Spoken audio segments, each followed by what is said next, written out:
2025 সালে রেকর্ড 5 লাখ অভিবাসী নেবে কানাডা। এছাড়া 2023 সালে 4,65,000 নতুন অভিবাসীকে দেশটিতে স্থায়ীভাবে বসবাসের অনুমতি দেওয়ার বিষয়েও পরিকল্পনা করছে দেশটির সরকার। এক বিবৃতিতে বিষয়টি নিশ্চিত করেছে কানাডার অভিবাসন মন্ত্রণালয়। দেশটির সরকারের সিদ্ধান্তকে স্বাগত জানিয়েছে জাতিসংঘ। গত কয়েক বছর ধরেই শ্রমিক সংকটে ভুগছে কানাডা। চলতি বছর তা তীব্র আকার ধারণ করেছে। বিশেষ করে ব্যবসা ও স্বাস্থ্য খাতের মতো জায়গায় দক্ষ শ্রমিকের অভাব বেড়েই চলেছে। সম্প্রতি রয়টার্স প্রকাশিত তথ্য বলছে, গত আগস্ট মাসে কানাডায় 9,58,500টি পদ খালি ছিল, আর দেশটিতে বর্তমান বেকারের সংখ্যা প্রায় 10 লাখ। তবে বেকারদের অধিকাংশই অদক্ষ হওয়ায় পদ খালি থাকা সত্ত্বেও কাজ পাচ্ছেন না তারা।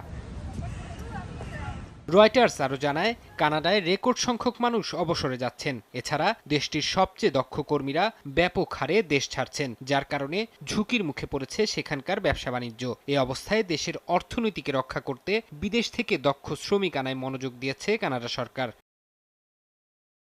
এক বিবৃতিতে দেশটির অভিবাসন মন্ত্রণালয় জানিয়েছে, 2025 সালে রেকর্ড 5 লাখ অভিবাসী নেবে কানাডা। সেই সঙ্গে 2023 সালে 4,65,000 নতুন অভিবাসীকে দেশটিতে স্থায়ীভাবে বসবাসের অনুমতি দেওয়ার পরিকল্পনাও করছে দেশটির সরকার, তাদের আগের লক্ষ্যমাত্রার তুলনায়, যা 4% বেশি। আর 2024 সালে লক্ষ্যমাত্রার চেয়ে 7.5% বেশি, অর্থাৎ প্রায় 4,85,000 অভিবাসীকে পার্মানেন্ট রেসিডেন্ট বা পিআর দেওয়ার পরিকল্পনা করা হয়েছে। এই সময়গুলোতে লেবার সংকট দেখা দিয়েছে আমাদের বিভিন্ন ফ্যাক্টরিগুলোতে, বিভিন্ন বড় বড় প্রতিষ্ঠানগুলোতে, ইন্ডাস্ট্রিগুলোতে। কানাডা হলো ইমিগ্রেন্টদের স্বর্গরাজ্য।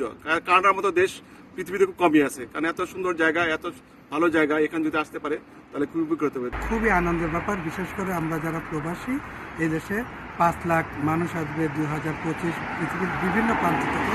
তো আমরা চাই যতটুকু সম্ভব বাংলাদেশ থেকে বেশি লোক আসবে। এটা আমাদের কমিউনিটির জন্য, আমাদের দেশের জন্য এটা খুবই ভালো হবে। চলতি বছর বেশি অভিবাসী নেয়ার কারণে দেশটিতে চলমান শ্রমিক সংকট কাটবে বলে মন্তব্য করেছেন কানাডার অভিবাসন মন্ত্রী শন ফ্রেজার। এদিকে কানাডায় শ্রমিক বাড়াতে অধিক পরিমাণে শরণার্থীদের আশ্রয় ও পুনর্বাসনে কানাডা সরকারের নেয়া সিদ্ধান্তকে স্বাগত জানিয়েছে জাতিসংঘ।